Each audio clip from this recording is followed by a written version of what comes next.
le podcast The Green Attitude. Je suis Delphine, fondatrice de la marque cosmétique Green Ants. Bienvenue sur mon podcast qui aide à rendre le monde meilleur et où ensemble nous abordons comment améliorer au quotidien notre impact sur notre planète. Si vous ne savez pas comment vous y prendre ou par où commencer, alors vous êtes au bon endroit. Si cela vous plaît et afin de soutenir ce podcast, n'hésitez pas à vous abonner sur votre plateforme d'écoute préférée, à le noter, le commenter, et je vous le lirai avec plaisir, et le partager sur le réseau social de votre choix. Bonne écoute! Bonjour et bienvenue sur The Green Attitude. Aujourd'hui, nous allons découvrir l'alimentation végane avec Elodie, qui tient un restaurant vegan avec son conjoint Mathieu. Donc Elodie, tu es née à Paris et tu te retrouves aujourd'hui dans le sud de la France. Ça, c'est bien. Tu as commencé ta carrière comme photographe et puis tu t'es découverte une passion pour la sommellerie et tu es aussi végane. Alors, moi, j'ai beaucoup de questions à te poser parce que c'est très, très intéressant le concept de ton entreprise. Qu'est-ce qui t'a fait franchir le cap, qui t'a poussé à changer tes habitudes alimentaires? Est-ce que vous avez toujours été un restaurant vegan? Comment tout cela s'est mis en place pour vous, autant dans votre vie privée que dans votre business? Alors c'est une longue histoire, j'ai un amour pour les animaux inconditionnel depuis toute petite. J'ai été élevée sur ces valeurs-là, on ne fait pas de mal à un animal, chez nous les animaux n'étaient jamais achetés mais adoptés. Sauf que, effectivement, j'avais jamais passé le cap de l'alimentation, je ne m'en pensais pas capable. Pour moi, c'était un petit peu le cliché du végétal, enfin même du végétarisme juste à l'époque. Une certaine classe sociale qui avait été un petit peu sensibilisée à tout ça. Moi, je viens d'une famille un petit peu rurale, en fait. Donc, j'y ai toujours pensé, mais j'ai jamais passé le cap. J'avais pas mal d'amis qui étaient végés et je les admirais beaucoup. Et c'est mon fils de 9 ans qui nous a fait passer le cap, en fait. Un jour, il m'a demandé, en regardant une pub à la télé, « Mais maman, en fait, les steaks hachés, c'est des vaches ?» Je dis « Oui. » Je dis « Titi, les nuggets, c'est des poulets. » D'accord. Bon, mon fils est un petit peu particulier, c'est un enfant hypersensible. Et 2-3 jours après, le midi, Mathieu lui faisait son repas. Et il lui a dit « Écoute Mathieu, je veux plus manger d'animaux morts. » Voilà, donc partant de ce constat, on s'est dit on va pas lui imposer quelque chose dont il n'a plus envie. Et ça nous a poussé un petit peu à nous lancer, ça a provoqué le déclic. Enfin, moi, ça m'a donné la force de le faire en tout cas. Oui, c'est vrai que ça aide quand ça vient de son enfant. Ouais, voilà, c'est ça. Ouais. Donc de là, on est devenu végétarien dans un premier temps. Donc plus de viande, plus de poisson, je précise pour ceux qui ne connaissent pas trop la nuance entre les deux. Voilà, on enlève toute chair animale en fait de son alimentation. Il y a souvent confusion, on croit que les végétariens mangent du poisson alors qu'en fait... Ouais, voilà, alors ça c'est hyper répandu, c'est-à-dire que même ma mère quand j'étais petite, j'avais un copain végétarien, elle m'a dit « Mais si, il mange du poisson !» Donc même moi j'avais cette idée de base. Donc nous, on a retiré toute chair animale. Bon, le véganisme, c'était pas encore la question à l'époque. On s'est déjà dit que c'était un grand pas pour nous. Moi, j'ai jamais trop aimé la viande. Clairement, j'en mangeais très peu. Mon mari, lui, est cuisinier. Donc, on était plus sur un high level du viandard. Ouais, c'est sûr. Et puis, c'est très viril aussi. C'est très viril aussi. Alors, il n'a pas forcément de souci avec ça, mais pour le coup, il est vraiment ça, ouais. Et alors, le végétarisme, bizarrement, c'est ce qui a le plus de mal à passer auprès de la famille. Peut-être qu'on en reparlera après. Oui, non, mais peu importe. Et donc le véganisme, c'est intervenu 4 ans après. Je crois qu'on est resté 4 ans végétarien. Okay. Ça va faire 2 ans qu'on est vegan. En fait, on savait plus ou moins que nous, on l'a fait pour le bien-être animal. Donc on savait qu'on n'allait pas au bout de la démarche. On sait comment est fait le fromage, on sait dans quelles conditions. Les œufs, c'est pareil. Enfin voilà. Mais on n'avait pas le courage de passer le cap en disant mais qu'est-ce qu'on va bouffer en étant vegan. C'est ça, c'est ce que les gens se posent souvent cette question, on a l'impression qu'on mange que de l'herbe. D'ailleurs il y a des blagues là-dessus. Ouais, mais j'avais les mêmes préjugés honnêtement, on s'est dit mince, on va plus rien bouffer. Ouais. Le jour où on se lance vegan, c'est la fin du plaisir en fait. On oublie le plaisir gustatif à table, tant pis, et on va sur nos convictions. Franchement, on a mis le temps à être prêt à se dire ça. Et ce qui a provoqué le déclic pour le véganisme, c'est un reportage sur Brut. En fait, Brut venait de sortir sa chaîne de streaming payant avec abonnement. Et j'avais pu regarder gratuitement le reportage vegan, je crois que ça s'appelait. Et c'était hyper intéressant parce qu'on voyait plusieurs profils de personnes. Il y avait une top modèle, il y avait un petit couple trop mignon. Je crois que c'est eux qui m'ont le plus touchée. Ils étaient hyper différents, ils venaient de deux mondes totalement différents et ils luttaient pour leur association, ils allaient sauver des animaux des abattoirs, etc. Et là, je me suis dit, putain, ils ont des couilles, quoi. Et moi aussi, je veux faire partie de ce changement. Voilà, et on s'est lancé et le lendemain, c'était parti, en fait. Et donc c'était parti au niveau dans la sphère privée, mais après au niveau du restaurant. Le restaurant, ouais. C'est quoi qui vous a donné envie justement de le retransmettre après sur votre business? Parce que c'est des fois plus compliqué avec les clients. Totalement. Bon, surtout si à la base vous faisiez de la viande. Eh bien, alors le restaurant, ça a été un autre process. Du coup, on est passé végétarien assez rapidement après l'ouverture du restaurant, je crois au bout d'un an ou deux à peu près, j'ai pas les chiffres en tête. Sauf qu'on est dans une ville, il faut quand même resituer le contexte, où il y a encore des corridas tous les ans. Oui. Voilà. Assez tradit.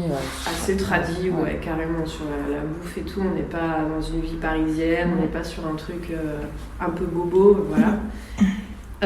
On s'est dit non, on va clairement pas lancer un restaurant végétarien parce qu'on travaille tous les deux dans le même établissement et on a 3 enfants à nourrir et on se sentait clairement pas de couler le restaurant à ce moment-là en fait. Bon, on peut pas dire aujourd'hui on se sent prêt à couler, mais à l'époque on se sentait pas du tout et on n'y croyait pas en fait. Donc on a vraiment laissé le temps passer, on a inclus des plats végétariens de plus en plus sur la carte de manière assez sporadique, enfin voilà, ça restait tranquille. Et en sortant du Covid, on s'est dit, c'est quand même une période qui avait beaucoup changé de choses, peut-être qu'on peut changer des choses maintenant. Donc on a transformé la carte, c'est une idée de Mathieu, hein. Il m'a dit, et si on faisait une carte tout vegan, et on met juste une option viande, poisson avec le plat, à l'inverse de tous les autres restaurants. Ah oui, bah c'est pas mal. Voilà, c'est souvent une option vegan avec que de la bouffe carnée. Donc du coup, pourquoi pas, mais par contre, on ne communique pas dessus et jamais on utilise le mot vegan.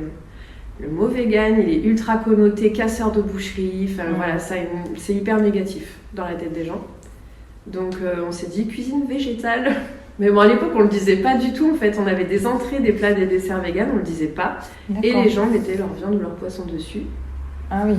Donc on n'a absolument pas eu d'impact à ce moment-là sur le chiffre, sur la clientèle, la fréquentation. Sauf que nous, on était dans cette dissonance cognitive où c'était plus possible pour nous de se dire à la maison on participe plus au massacre et ici on continue et pour de l'argent. Ouais. Vous étiez plus aligné avec vos convictions, vos valeurs. Alors moi de le servir je le vivais mal, mais imagine Mathieu qui lui devait commander de la viande, donner de l'argent pour ça et la préparer quoi. Enfin, c'était juste horrible. Donc un jour on a eu le même pétage de plomb le même jour en même temps. Un service qui m'a particulièrement gonflé où on a eu des gens un petit peu étriqués qui ont voulu manger juste de la viande et des frites. Voilà, donc même pas goûter la cuisine de mon mari. Enfin bref, moi j'ai brillé dans la nuit, Mathieu a brillé dans la nuit aussi. Et le lendemain matin, moi, je suis venue au resto, il était déjà là, j'ai pensé à un truc, il m'a dit moi aussi, il faut qu'on parle d'un truc. Et on s'est dit stop, on arrête. Et tant pis, on s'est dit à ce moment-là, on est prêt à couler. C'est sûr, dans un mois on est mort, mais tant pis. On aura arrêté tout ça et on sera aligné avec nos convictions, même si on n'a plus de thunes, tant pis. Mais c'est l'état d'esprit de l'entrepreneur, en vrai. Prendre le risque de tout perdre pour arriver à ce qu'on veut, éventuellement. Ouais, en tout cas, c'est déjà ce qu'on allait faire après quand même. Oui, ouais, c'est sûr, mais aller dans la direction que tu veux, quoi. Ouais, oui, après je pense qu'à un moment donné, on est obligé de s'aligner, on peut pas forcer un truc, même pour de l'argent, c'est pas possible. Ça colle pas. Surtout ça, c'est trop important. Donc oui, justement, je rebondis là-dessus.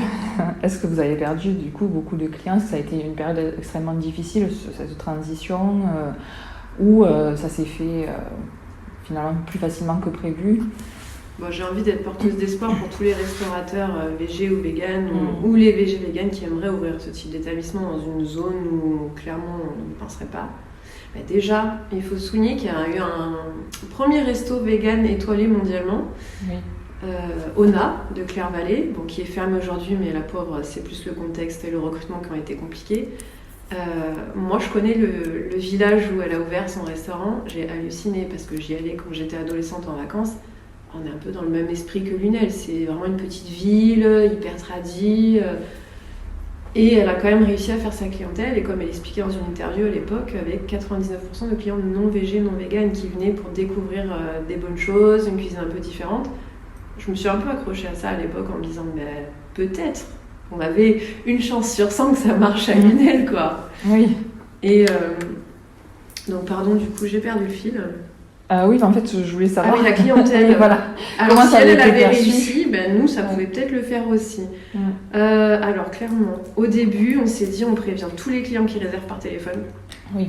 Donc, pendant 1 an, on a prévenu tout le monde. Ah, vous savez que c'est vegan. Bon, Mathieu le fait encore, moi, j'ai arrêté. Je pense qu'on a perdu à l'époque la moitié de la clientèle. C'est pas mal quand même. C'est pas mal, ouais, franchement. De quoi avoir peur, avoir la pression, quoi. Et ben, c'est tombé sur les vacances scolaires. Alors, les vacances scolaires, ce qui est génial, c'est qu'on est référencé sur des applis internationales. On a tous les touristes qui viennent d'Allemagne, de Suisse, d'Angleterre, les Hollandais, tout ça, qui viennent pas mal dans la région, mais eux sont venus en masse. Donc, pareil, tout l'été, on a rempli le restaurant, en fait. Même on refusait du monde. Après, en septembre, ça s'est fait sentir quand même qu'on avait perdu la moitié de nos clients d'ici. Mais ils sont revenus petit à petit. Je pense qu'on en a récupéré un tiers, en fait. Finalement, on a perdu un tiers de clientèle de ce qu'on avait à l'époque. Et on a pas mal de gens qui sont revenus en nous disant en fait, on vous boycottait parce que nous, c'est pas nos convictions, le véganisme, machin, truc, toujours le même discours. Et qui sont revenus et même qui m'ont dit en fait, on s'excuse parce que c'était bête, c'est toujours aussi bon. Voilà. Oui, donc le goût, la qualité de ce que vous proposez n'a pas chuté. C'était juste que vous n'avez pas proposé de viande et de poisson, c'est tout. On a juste retiré un morceau de viande et de poisson parce que les plats étaient déjà véganes. Mais comme on n'avait pas communiqué dessus, c'était peut-être une erreur. Voilà. Ouais, mais bon, ça... Donc on a perdu un petit peu, mais en même temps, après le Covid, on a perdu aussi du personnel. Au final, aujourd'hui, on travaille à 2 et on remplit. Ouais. Donc tout va bien. Oui, donc c'est bien que vous avez remonté la pente. Ouais, bon, ça a été une année spéciale, mais 1 an après, on est toujours là, on n'a pas coulé. Ouais, c'est bien. Et au contraire, on a de plus en plus de monde. Bravo. Je trouve que c'est très positif. Ah oui. Ça fait du bien d'entendre ça, surtout dans des périodes comme on a aujourd'hui. Période économique un peu compliquée. Bon, malgré tout, on s'en sort. On est même dans un très bon créneau, j'ai envie de dire, aujourd'hui. J'ai lu un article dans l'hôtellerie-restauration, le magazine du métier, il y a quelques mois, qui leur disait restaurateurs, réapprenez à travailler les produits style les œufs, etc. Parce que les produits carnés coûtent trop cher. Ah, mais ça, c'est sûr. Donc, si on veut continuer de proposer du produit carné aujourd'hui, il faut soit répercuter sur le prix, soit baisser sa marge, quoi. Oui, faire à perte, quoi. Voilà, donc du coup, nous, on est vraiment sur un bon créneau. Sur la ville, je pense qu'on est hyper compétitif. Voilà, le menu le samedi soir à combien, 27 €? Entrée plat dessert. Oui. Un samedi soir, tout fait maison. Bon, je pense que même les gens pas végés, pas véganes, pour le coup, ça fait réfléchir. Oui. Voilà. Et puis surtout que moi j'ai quand même essayé. Et c'est bien copieux, ça cale bien. On sort de là, on n'a pas faim. Moi, j'ai pas faim jusqu'au soir, même limite, je ne mange pas, quoi. Non, c'est clair. Donc voilà, on est bien calé quand même. Non, c'est pas que de l'herbe. Et est-ce que, oui, parce que bon, il y en a qui arrivent de suite à passer au végétarisme, au véganisme et tout ça, puis il y en a qui rechutent. Moi, personnellement, ça m'est arrivé. Donc c'est pour ça que je pose la question. Est-ce que ça vous est arrivé ou vous êtes vraiment rentré dans ce truc-là et vous avez continué sans un jour être invité quelque part ou quoi, puis manger un bout de viande et non mais bon, ça peut arriver, il n'y a pas de... faut pas se sentir coupable, c'est juste que... Tout à fait. Voilà. Justement, moi j'avais lu une influenceuse végane sur Instagram qui disait attention, il faut pas se flageller parce qu'une fois on a mangé un bout de viande ou de fromage, enfin voilà, c'est pas pour ça qu'il faut tout arrêter. Ça veut rien dire, on est humain. Moi, j'avais pas de souci avec ça. Alors, Mathieu est hyper radical dans tout ce qu'il fait. Ah oui. C'est-à-dire qu'on avait 4 kilos de fromage dans le frigo, il m'a dit c'est terminé, j'en mange plus. Ouais. Ok. J'ai dit mais tu sais qu'on a 4 kilos de fromage dans le frigo, il y a du Roquefort, tu es le seul à en manger, je l'avais acheté pour toi. Il m'a dit bah non, je m'en fous, j'en mange plus. Alors, Mathieu, jamais. Zéro écart. C'est-à-dire qu'il est tellement dans le mental que même s'il n'y a rien à bouffer de vegan, il est capable de ne pas manger. Ah oui. Alors moi, au début, j'y étais peut-être plus tranquille. Oui. Dans le souple, sens on va dire. où- Ouais, bah, quand on était invité au début, le végétarisme, on a eu du mal à faire le coming out. On acceptait de manger ce que les gens nous préparent en se disant les pauvres quand même, ils ont fait à manger, ça se fait pas de dire bah non, je mange pas. Oui, c'est sûr. Bon, ça nous a passé rapidement quand même. Au bout de quelques temps, on a dit non, mais en fait, stop, ne nous faites pas à manger, tant pis, en fait, on voulait pas prendre la tête aux autres. Faites ce que vous avez prévu pour les invités et nous, on mangera ce qu'on peut manger. Point. Oui. C'est pas grave. Donc ça a été, ça n'a pas duré trop longtemps cette période. Et moi, je crois qu'une fois, j'ai remangé au bout d'un an de végétarisme un burger ici avec du poulet pané dedans. J'ai pas réussi à le finir. En vrai, j'ai croqué 3 morceaux de poulet, j'avais un goût horrible dans la bouche, j'ai l'impression de sentir le cadavre. Mais vraiment, hein. Et je l'ai pas fini. Ok. Et plus jamais. D'accord. Voilà. C'est bien. C'est pas mal. Donc oui, on peut quand même retourner dedans sans culpabiliser, mais voilà. Ça peut arriver, il faut pas se flageller. Et il faut se maintenir dans le mindset, comme on dit, dans l'état d'esprit. Enfin, quand on a quelque chose en tête, un objectif, rester accroché dessus, et puis ça passe. Et puis de toute façon, c'est vrai que c'est tellement varié maintenant au niveau des goûts. Ce qui est proposé autant pour les végétariens que pour les végans. Des fois même on s'y trompe au niveau du goût de la viande. Oui, carrément. Et puis ça se démocratise maintenant. On commence à en trouver un peu dans les supermarchés à Lunel, alors c'est dire. Oui. Donc plus ça sera facile et accessible, plus les gens pourront y passer en fait. C'est sûr qu'au début, nous, on est obligé de commander des trucs sur internet et tout. Enfin, je veux dire, il faut vraiment avoir une volonté de fou pour le faire. Ça aide pas les gens à transitionner en tout cas. Oui, c'est sûr. Mais il faut pas se flageller, même si on rechute une fois, 2 fois, c'est pas grave, il faut voir tous les efforts accomplis déjà. Oui, voilà. Et puis aussi avoir eu la curiosité de changer un petit peu ce qu'on mange traditionnellement, avoir découvert des nouveaux goûts, des nouveaux aliments, comme par exemple des nouveaux aliments qui ne sont pas nouveaux, parce qu'ils étaient utilisés avant, mais tout ce qui est légumineuses, souvent on les oublie. Redécouvrir les légumineuses. Voilà, parce que ça, franchement, nos grands-parents, ils en mangeaient, on n'en mange plus. Ah, moi, j'en mangeais pas. Pas une seule, je détestais les lentilles, tout ça, je trouvais ça infâme. Enfin, moi j'aime, mais bon, voilà. Bah, t'as de la chance, c'est plus facile pour toi. Ouais, c'est sûr. Mais bon, je trouve que c'est vrai que c'est laissé de côté, alors que c'est très très riche en protéines. Et du coup, ça permet de varier l'alimentation et que, quoi qu'il en soit, pas cher. Voilà, c'est pas cher du tout. Et si on n'en mange pas, même quand on mange de la viande, en fait, on n'a pas une alimentation équilibrée. Alors, nous, on mangeait beaucoup moins équilibré avant le végétarisme. Clairement, moi, j'étais, je le dis, on m'appelait Madame Picard. Déjà, je détestais cuisiner, je ne faisais jamais à manger. L'équilibre alimentaire, j'en avais rien à secouer. Mais vraiment, hein, moi, mon truc, c'était les KFC, c'était des trucs comme ça. J'aimais pas la viande, mais alors le poulet frit, oui, ça, c'était clairement mon truc. Ça aussi, je pense, c'est important de le dire. Les gens pensent que parce qu'on est vegan, genre, on a toujours aimé les légumes, manger sain. Absolument pas, je ne mangeais pas un seul légume. Vous pouvez demander à ma mère, ça l'a désespérée. J'aimais pas les légumes, moi, mon truc, c'était les pâtes, avec du poulet ou voilà, des pâtes. Oui. Et je mangeais pas du tout équilibré. Jamais de légumes à part l'été, des tomates et un peu de soupe l'hiver, mais vraiment histoire de dire quoi. Et passage au végétarisme, déjà financièrement, je le dis parce que c'est important aussi aujourd'hui. Hein. Ah oui, non, on a un budget course, les gens pensent que c'est pour les riches le véganisme, mais non, on a un budget course qui dépasse en termes de comment dire, d'économie, ça dépasse tout ce qu'on peut imaginer. C'est-à-dire qu'aujourd'hui, on peut faire nos courses chez Biocop et ça nous revient pas cher. Parce que les légumineuses, c'est pas cher. Parce que les fruits et les légumes frais de saison et locaux, c'est pas très cher non plus. Voilà, au final, quand on enlève tous les produits carnés, parce que c'est ce qui a explosé ces derniers mois, les œufs, le lait, la viande, le poisson. Nous, on n'a pas tout ça, donc on n'a pas vraiment vu en fait d'augmentation sur notre budget course. Et du coup, voilà, on a appris à manger vraiment autrement, on a appris à aimer les légumes, on a appris à travailler d'autres choses, et on mange trop bien. Mais vraiment, j'ai jamais mangé autant de légumes et de fruits frais de ma vie.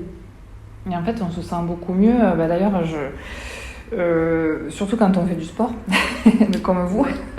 Parce que, est-ce que du coup, le régime alimentaire, parce qu'on pense qu'on est carencé, alors qu'en fait, on peut être carencé en mangeant de la viande, puisque comme tu disais, c'était que des pâtes, du poulet frit. Bon.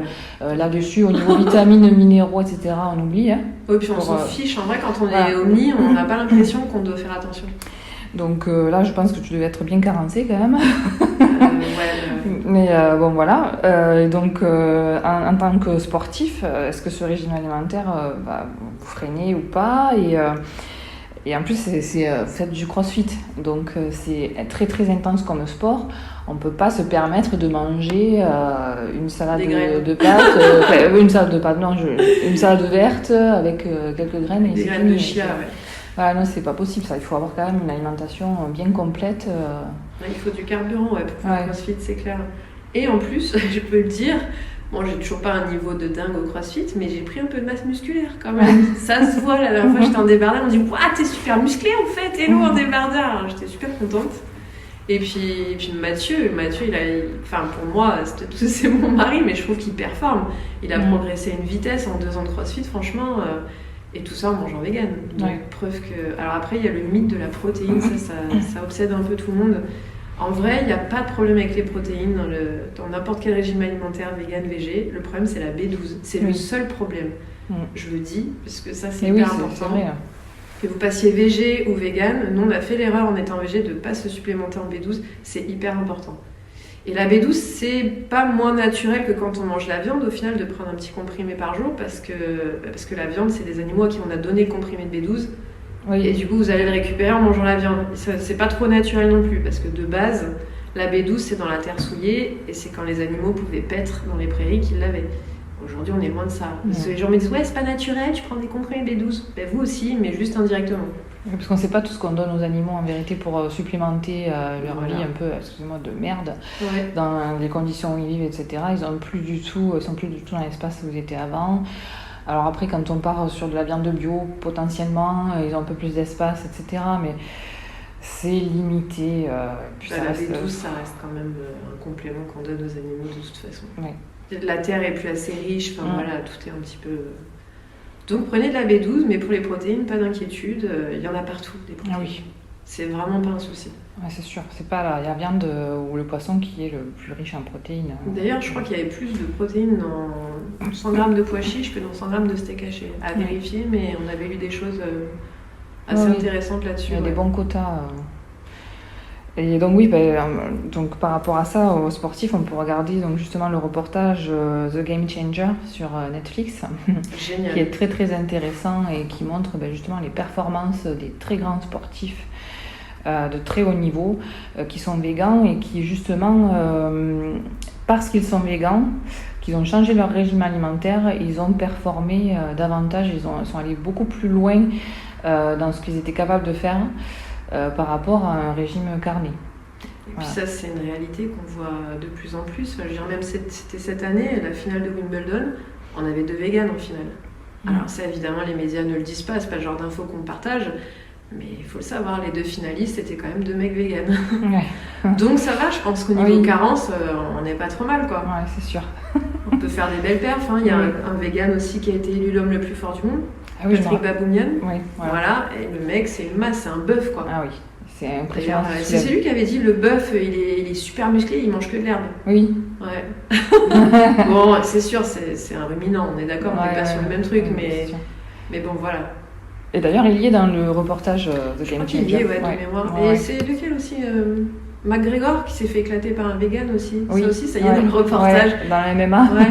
Mais du coup, c'est super sympa The Game Changers parce qu'il y a de l'humour, c'est drôle, c'est bien fait. Je veux dire, même si on n'a pas l'intention de devenir vegan, il faut le regarder, c'est hyper intéressant.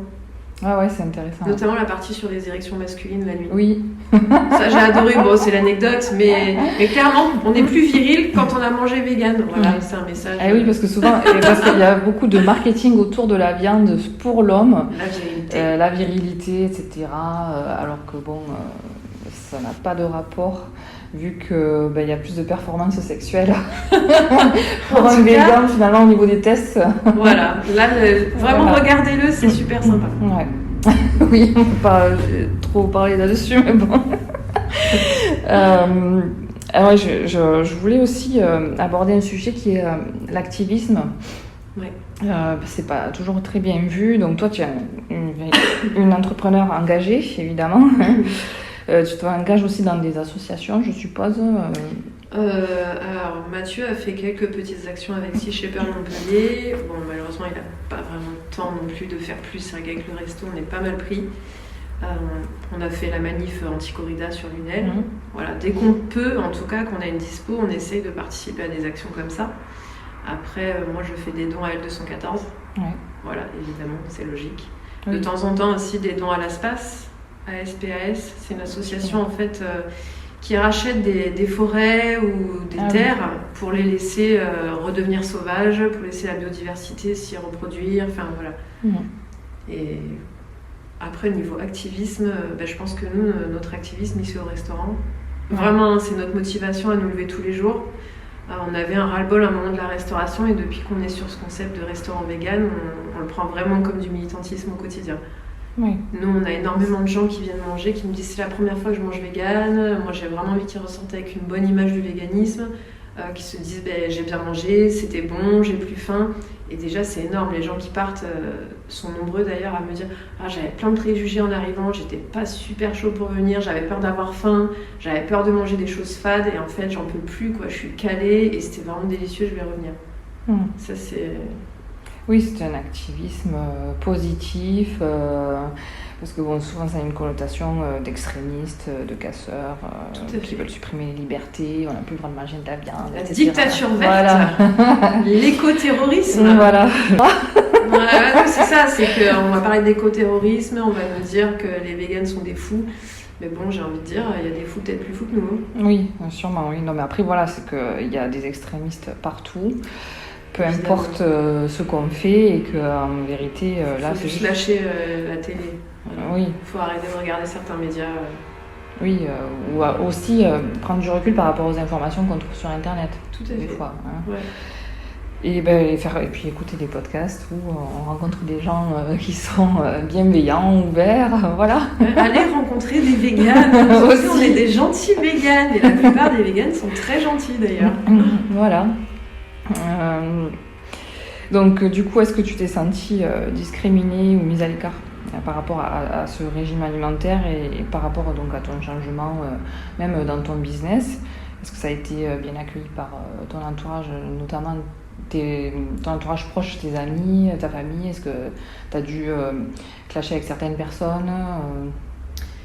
Honnêtement, je me suis jamais sentie discriminée. Alors on a une période où on se sentait un peu seul quand même, le début du véganisme, du végétarisme aussi au final, parce qu'on n'en connaissait pas dans notre entourage. Et c'est dur de ne pas pouvoir partager en fait ce truc-là, ces découvertes, ces ressentis. Alors heureusement il y a les réseaux sociaux. Mais bon, ça, je veux dire, ça remplace pas des amis dans la vraie vie, quoi. Ouais, c'est sûr. Et puis, depuis qu'on a passé le restaurant vegan, en fait, on a rencontré des personnes qui sont devenues des amis et c'est trop génial. Alors, on a quand même nos amis non végés, non véganes, qui font toujours partie de nos vies et qu'on apprécie de voir, de partager des moments, mais c'est important d'avoir les deux. Et après, le seul clash qu'il y ait pu avoir, je pense que c'était avec ma mère. Oui, les parents, souvent. Au début du végétarisme, mais je pense par inquiétude, en fait. Elle s'inquiétait pour les enfants. Par rapport au fait qu'est-ce qu'ils mangent. Donc ça a un petit peu clashé une fois et depuis il n'y a plus aucun souci. Elle m'a même préparé des petites boulettes véganes et tout il y a quelques mois. Enfin, c'était super bon et ça fait plaisir. Oui, c'est sûr. Est-ce que tu te testes de temps en temps quand même pour voir si tu as des carences ou pas? On a fait une prise de sang l'année dernière, je crois, au bout d'un an de véganisme pour voir, par curiosité quand même, puis parce que moi je suis suivie pour un petit problème endocrino et c'était impeccable. Alors Mathieu, c'était impeccable, c'était genre même mieux qu'avant le véganisme au final. Ouais. Tout était dans la moyenne et moi par ailleurs juste un petit problème de fer mais que j'avais déjà avant. Au final, je pense qu'une femme sur deux est anémiée dans le monde. Bon après, je n'étais pas anémiée, mais vraiment zéro souci. Ouais, c'est bien de le faire quand même pour rassurer les proches aussi presque. Ouais. Mais non, tout va bien. Ok, bon, une fois par an, une fois tous les 2 ans, ça suffit. Oui, voilà, même une fois tous les 2 ans après. Ouais. Une fois que c'est équilibré. Et donc, à part l'alimentation, est-ce que tu es sensible à tout ce qui se passe sur la planète, qu'on peut faire comme effort, c'est-à-dire comme le zéro déchet, le minimalisme? Est-ce que tu es touché par ça? Est-ce que tu agis là-dessus? Comment ça se passe? Est-ce que tu connais? Totalement. Totalement. Pour moi, c'est lié.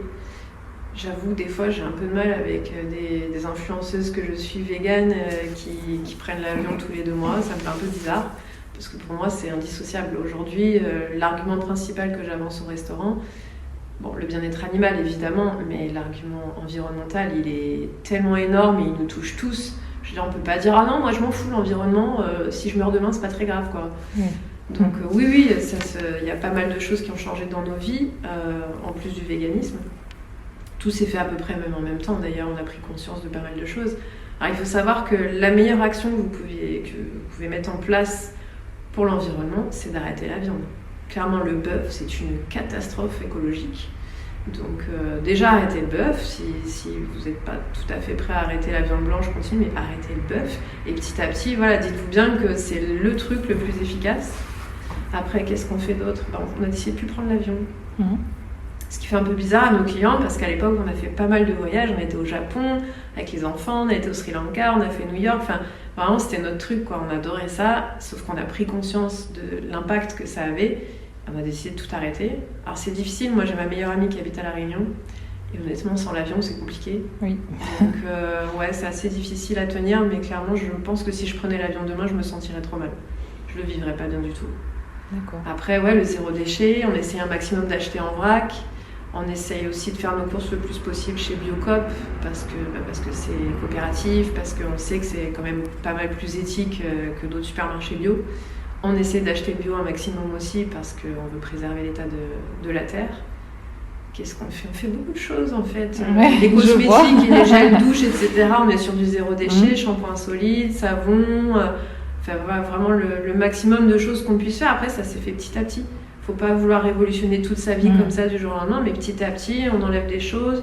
Les fringues, moi je milite contre les gens qui achètent des fringues chez Shein, quoi. C'est juste pas possible. Faut savoir que Mathieu, il a une fille de 16 ans qui passe sa vie à acheter chez Shein. Ça nous rend fous, en fait. C'est ça, on a beau expliquer, on a beau sensibiliser, ça reste très compliqué. Et moi, clairement, j'achète plus de fringues déjà. Tu vois, mais c'est vrai, le meilleur déchet, c'est celui qu'on ne produit pas. Ah bah ça, c'est sûr. Hein. Voilà, il faut le dire. C'est bien de me dire « Ouais, mais moi, je mets mes bouteilles de shampoing dans la poubelle jaune. » Bon, bah, sachez que dans la poubelle jaune, 1/3 seulement des déchets sont recyclés. Hein. Oui. Donc, ne vous servez pas de ça pour vous donner bonne conscience. Le mieux, c'est pas de déchets, enfin, le plus possible. En tout cas, on fait tous au mieux. Oui. Et chaque petit pas compte, quoi. Ouais. Voilà, oui. Mais les fringues, je pense qu'on n'a pas besoin d'aller acheter des tonnes de fringues tous les week-ends pour être heureux. Le minimalisme, c'est un super truc. C'est difficile à atteindre dans les vies qu'on a. Hein. Oui. Mais voilà, chaque petit pas est important, je pense. Oui, parce qu'il faut quand même... en fait, je reviens quand même sur le fait que c'est notre consommation de viande, de poisson qui détruit en fait le climat. Oui. C'est tout ce qui est...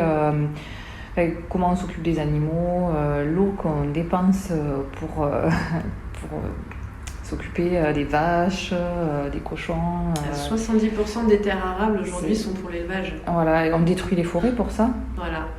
Ah oui, alors petit passage, j'ai envie de le dire sur le soja. Parce que alors ça aussi, les véganes avec votre soja, vous déglinguez la forêt amazonienne. Alors, petite explication. Le soja de la forêt amazonienne est destiné à l'élevage. Les tourteaux de soja sont destinés à l'élevage. Et le soja qu'on mange en France, la majeure partie du temps, il est cultivé en Europe, voire en France, et il est sans OGM. Voilà, la forêt amazonienne, d'ailleurs ça a été prouvé l'année dernière, c'est principalement destiné à l'Espagne pour les cochons. Ouais. Donc oui, l'élevage c'est une catastrophe en termes de place que ça prend, la flotte qu'on utilise. Vous savez aussi qu'en France, l'eau dans l'agriculture est majoritairement utilisée pour faire pousser du maïs, mais pas pour nous, le maïs, pour nourrir le bétail. Et oui. Donc on use des tonnes de flotte sur le maïs, en plus c'est hyper consommateur d'eau, quoi, c'est une cata. Et tout ça pour des calories qui vont pas nous servir directement à nous humains, c'est pour donner aux animaux. Enfin, on est dans une période un petit peu de transition, je pense qu'il va falloir bouger beaucoup de choses. Oui, on ne peut plus faire ce qu'on faisait, quoi. En fait, si tout le monde passait au végétarisme, rien que ça, on pourrait retrouver, redonner à la nature au moins 60 à 70% des terres. Donc c'est quand même... Non, on avait regardé en plus si toute l'Europe était sur une production de protéines végétales. En fait, si on passait tous végé ou vegan, on serait autosuffisant. Oui, en plus. parce qu'on parle de souveraineté alimentaire, aujourd'hui ça devient un sujet quand même important. Ouais. Et voilà, si on passait tous sur ce régime-là, on deviendrait autosuffisant. On aurait de quoi produire notre nourriture pour tous les Européens. Et on pourrait aussi nourrir la planète entière. Ah mais c'est ça, moi je dis on arrive à nourrir des milliards d'animaux, mais on n'arrive pas à nourrir tous les humains. Il y a un problème, à un moment donné, il faut revoir les choses, quoi. Bon, le souci, c'est que les pays en voie de développement veulent tous manger de la viande. Et oui, mais ça c'est sûr, c'est parce qu'ils copient les riches. Enfin, voilà, on peut pas les blâmer de ça. Quand on est pauvre, en fait, ils n'ont pas le choix. Comme ils sont pauvres, ils ne peuvent pas acheter ça. Oui, c'est sûr. Donc, nous, on est assez privilégiés à ce niveau-là. On peut se permettre de dire je fais ou je ne fais pas. Ouais. Voilà, on a le choix. Eux, ils ne l'ont pas en fait. Enfin, on attend que les pouvoirs en place en France nous parlent un peu des protéines alternatives, ne serait-ce que sans demander aux gens de devenir véganes, mais de ralentir le rythme en tout cas, pour laisser une terre un peu soutenable à nos enfants. On a pas mal de pays en Europe qui se sont lancés déjà. Le Danemark a investi des millions d'euros dans la transition sur des protéines végétales. Ils aident les agriculteurs à transitionner aussi. Enfin, je trouve ça vraiment top. Ouais, c'est vrai que si on ne le fait pas. Donc voilà, le véganisme, c'est aussi bon pour la planète. C'est sûr.